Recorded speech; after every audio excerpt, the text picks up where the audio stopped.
اعوذ باللہ من الشیطان الرجیم، بسم اللہ الرحمن الرحیم۔ وَلَقَدْ اور البتہ تحقیق اخذ اللہ لیا اللہ نے میثاقا پکا عہد بنی اسرائیل سے، وبعثنا اور بھیجے منہم اثنی ان میں سے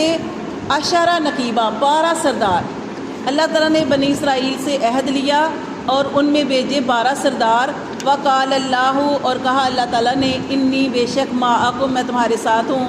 لا ان البتہ اگر اقمتم الصلاۃ اگر تم نماز قائم کرو، وآتیتم الزکاۃ اور تم زکوٰۃ ادا کرتے رہو، وآمنتم اور اگر تم ایمان لاؤ برسولی میرے رسولوں پر، وعزرتموہم اور ان کی تعظیم کرو ان کی مدد کرو، واقرضتم اللہ اور تم قرض حسنا دو اللہ کو، قرضاً حسنا قرض حسنا۔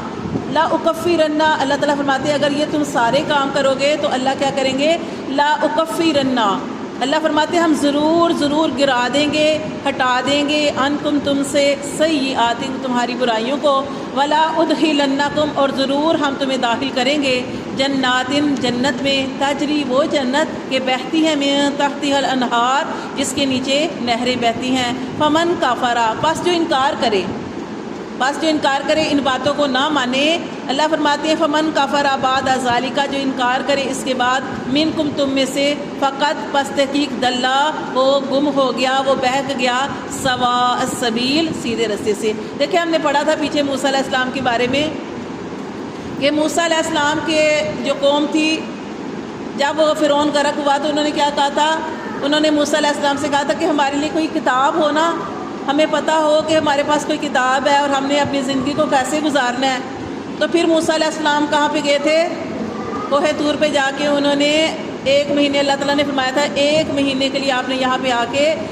عبادت کرنی ہے اور رات کو عبادت کرنی ہے، قیام کرنا ہے اور صبح کے وقت روزہ رکھنا ہے، تو انشاءاللہ اللہ تعالیٰ پھر وہ کتاب عطا فرمائیں گے۔ اللہ تعالیٰ نے فرمایا تھا کہ میں تمہیں کتاب دوں گا،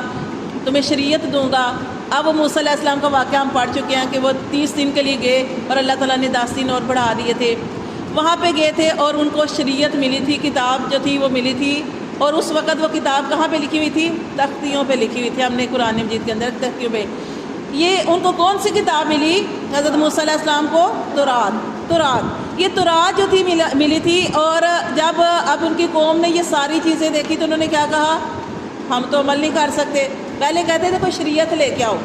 پھر جب شریعت آئی، جب کتاب دی اللہ نے، جب اس کے حکم پڑے،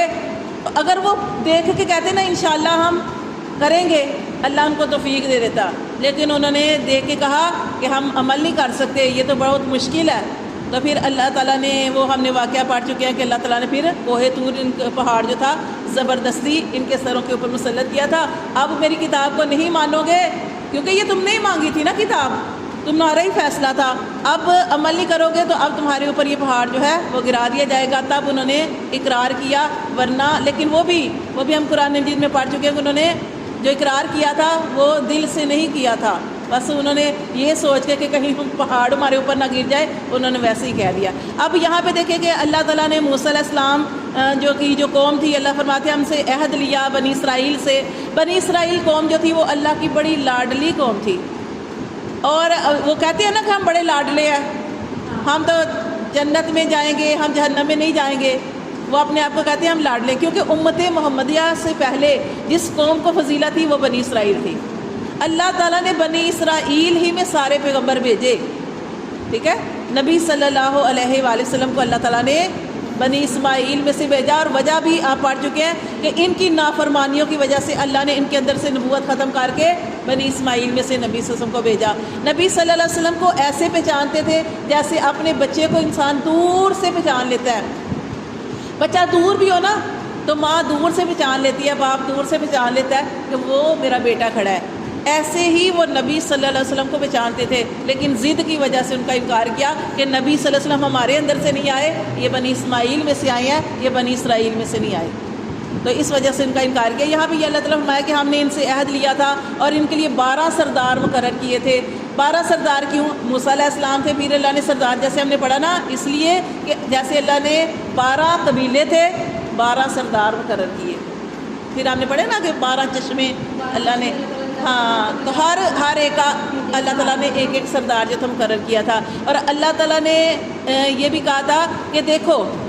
ویسے تو نبی تھے موسیٰ علیہ السلام، جیسے نا دیکھیں اب اسکول ہوتا ہے نا، اسکول کے اندر ٹیچر ہوتی ہے، تو اب ٹیچر جو اتنی بڑی کلاس ہے، اب جیسے مدرسہ میں پڑھاتی ہوں، اتنے ماشاءاللہ بچے 1:30 بجے کی تقریباً ہم آئے ہیں، تو مطلب کہ میں اکیلی سبق نہیں سن سکتی، تو ایسے ہی کچھ لڑکیاں جن کو دوسری دفعہ تیسری دفعہ قرآن پڑھی ہیں ان کو بھی میں نے اپنے ساتھ لگایا ہے. تو یہ ایسے ہی تھا نا کہ موسیٰ علیہ السلام بھی تھے اور انہوں نے آگے 12 سردار مقرر کیے. ایسے ہی کہ جیسے ہم پڑھاتے ہیں تو مطلب یہ ہوتا ہے کہ ہم ایک ٹیچر سب بچوں کا سبق نہیں سن سکتی، تو آگے انہوں نے جو اس طرح لڑکیاں رکھی ہوتی ہیں. اسی طرح آپ اسکول میں جائیں تو اسکول کے اندر بھی آپ نے دیکھا کہ جو ٹیچر ہوتی ہے اس نے گروپ لیڈر بنائی ہوتی ہیں. تو یہ بھی یہ ایسا ہی حساب تھا کہ یہ اصل تعلیم دینے والے تو کون تھے؟ اللہ نے موسیٰ علیہ السلام کو نبی بنا کے بھیجا تھا، وہ تھے. اور آگے انہوں نے یہ آگے 12 سردار جو تھے ہر قبیلے کا ایک سردار بنایا تھا، کہ جیسے ٹیچر جو ہوتا ہے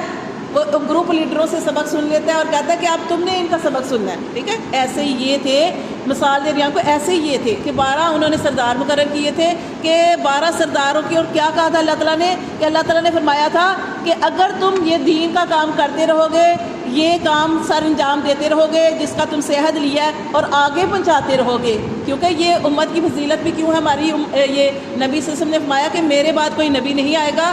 اور امر بالمعروف اور نہی عن المنکر کون کرے گا؟ میری امت کرے گی.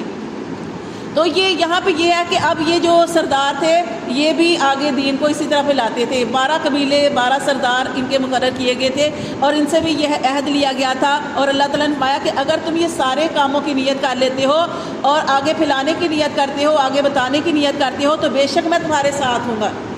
جب بھی انسان کوئی نیکی کا کام کرتا ہے تو اس کے ساتھ اللہ کی مدد ہوتی ہے. اور ویسے بھی اللہ تعالیٰ نے فرمایا، حدیث میں بھی آتا ہے، حدیث کا مفہوم ہے کہ دین کا کام کرنا یہ بھی اللہ کی مدد ہے.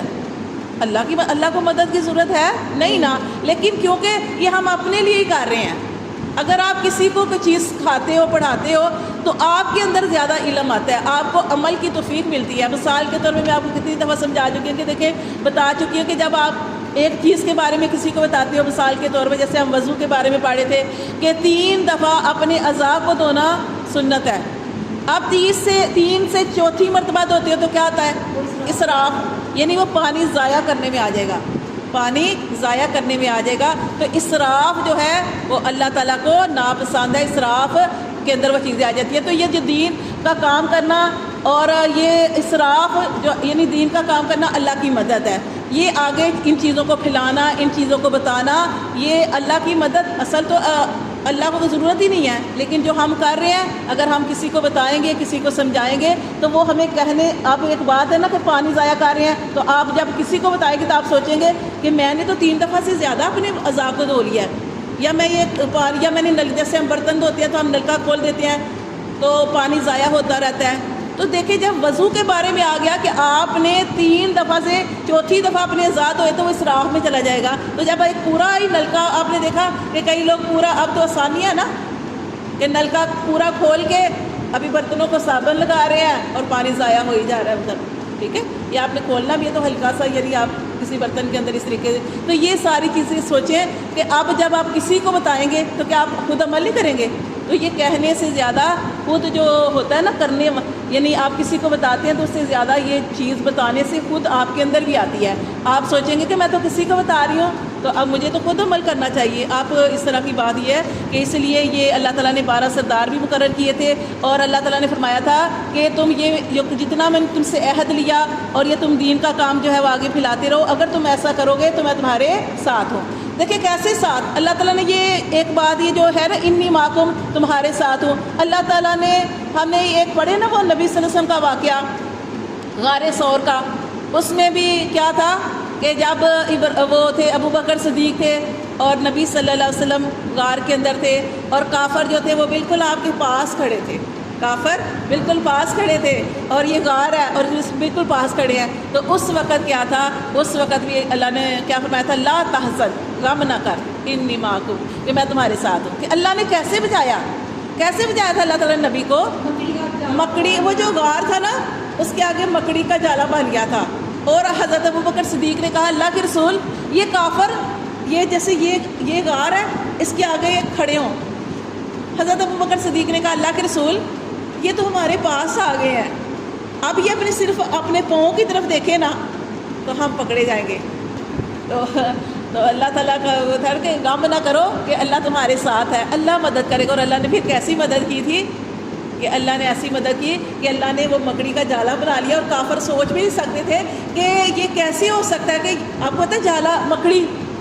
مکڑی اور اس کا جالا، اور وہ سوچ بھی نہیں سکتے تھے کہ اس اندر کوئی جائے تو جالا اسی طرح لگا رہے، نہیں اس طرح نہیں، انہوں نے بس اللہ تعالیٰ نے مدد کی کہ وہ پاس ہوتے ہوئے بھی ان کو نہیں پکڑ سکے۔ تو یہ ہوتی ہے اصل میں اللہ کی مدد۔ تو اللہ فرماتے ہیں کہ وقال اللہ، اور اللہ تعالیٰ نے فرمایا انی معکم، میں تمہارے ساتھ ہوں، لئن اقمتم الصلاۃ، ہاں تم نے کیا کرنا ہے، نماز قائم کرنی ہے۔ اور آپ جانتے ہیں نماز قائم کرنے کا کیا مطلب ہے، خود بھی پڑھنی اور دوسروں کو بھی کہنا، خود نماز پڑھنی اور دوسروں کو نہ کہنا، یہ صحیح بات نہیں ہے۔ وہ جیسے ایک بزرگ کا واقعہ تھا کہ ایک بزرگ تھے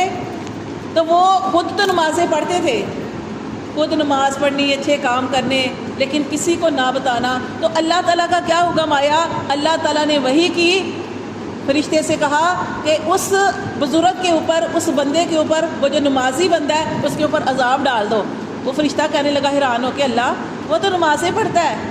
اللہ تعالیٰ فرماتے ہیں وہ خود پڑھتا ہے نا، دوسروں کو تو نہیں کہتا، وہ خود اچھے عمل کرتا ہے نا، دوسرے کو دعوت تو نہیں دیتا۔ تو اس لیے اللہ تعالیٰ نے فرمایا عذاب کو اس سے شروع کرو۔ تو یہ دیکھیں یہ چھوٹی بات ہے، اگر آپ کو کوئی بات کا علم ہے تو اس کو آگے ضرور بتانا چاہیے، پھیلانا چاہیے۔ تو یہاں پہ نماز قائم کرنے کا مطلب یہ ہے کہ آپ نے خود بھی نماز پڑھنی ہے، اور جب نماز کا ٹائم ہو جائے تو آپ کے پاس جو بھی بیٹھے ہیں سختی سے نہیں کہنا، بس آپ نے کہنا نماز پڑھ لو۔ اللہ تعالیٰ دل میں ڈالے گا تو پڑھ لیں گے، لیکن اگر آپ کسی کے اوپر سختی کرو گے تو یہ دین سختی کا دین نہیں ہے، ٹھیک ہے۔ تو آپ نے بس اپنا جو ہے حق جو ہے وہ ادا کر دینا ہے۔ حق کیسے ادا ہوتا ہے کہ دیکھیں جیسے حضرت ابراہیم علیہ السلام تھے نا، جب ان کو آگ میں ڈالا گیا تو ایک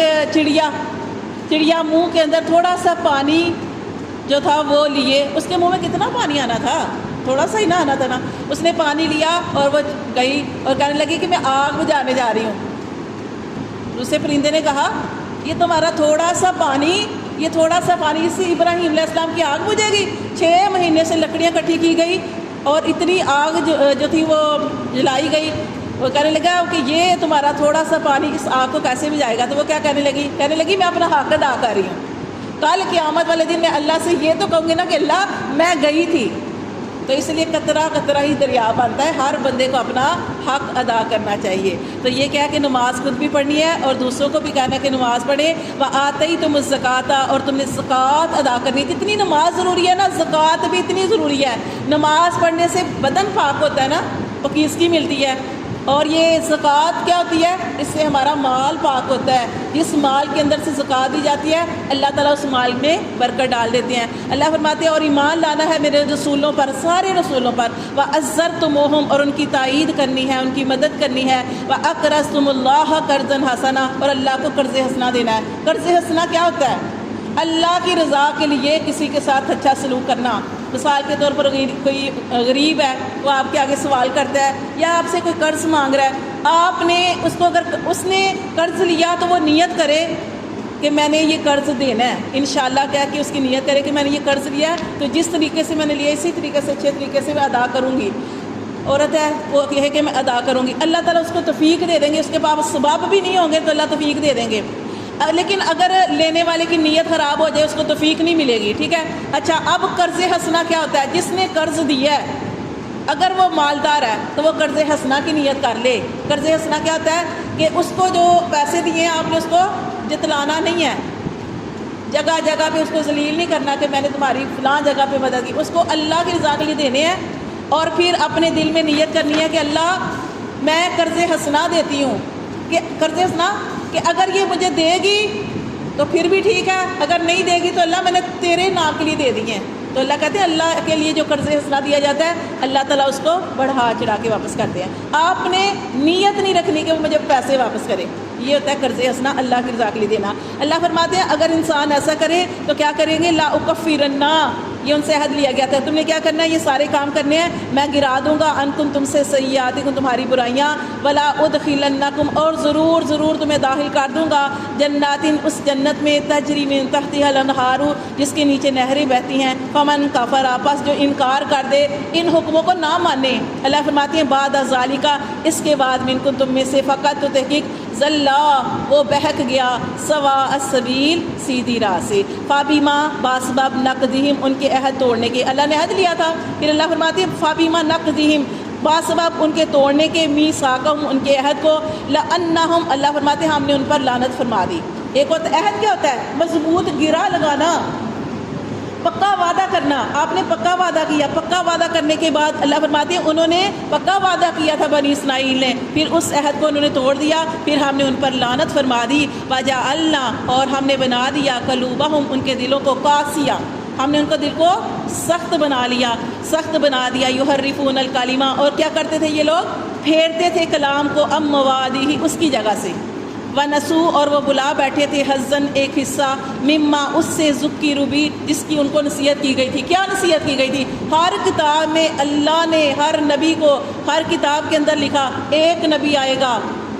حضرت محمد صلی اللہ علیہ وسلم کے بارے میں، ان کو پتہ بھی تھا، ابھی آپ کو میں نے بتایا کہ ان کو پتہ بھی تھا، پتہ ہونے کے باوجود انہوں نے اس چیز کو آگے نہیں بلایا، اس چیز کو چھپاتے تھے، اللہ فرماتے بلا بیٹھے اس حصے کو جس کی ان کو نصیحت کی گئی تھی، ولا تزالوا تطلعوا اللہ تعالیٰ فرما رہے ہیں کہ اے نبی صلی اللہ علیہ وسلم ولا تزالوا تطلعوا اور آپ ہمیشہ مطلع ہوتے رہیں گے علی خائنات من ان کی خیانتوں پر، وہ خیانت کرتے ہیں، کسی چیز کو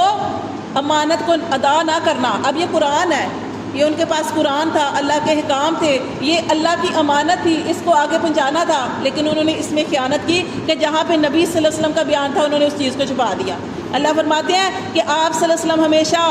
مطلع ہوتے رہیں گے ان کی خیانت پر، الا قلیلا منہم مگر ان میں سے تھوڑے جو ہے وہ ٹھیک ہیں، فاعفو عنہم پس ان کے ساتھ درگزر کا معاملہ کر، وصفح اس کا بھی وہی مطلب ہے کہ آپ ان کو معاف کرتے رہیں، ان اللہ بے شک اللہ یحب المحسنین اللہ تعالیٰ پسند کرتا ہے احسان کرنے والوں کو۔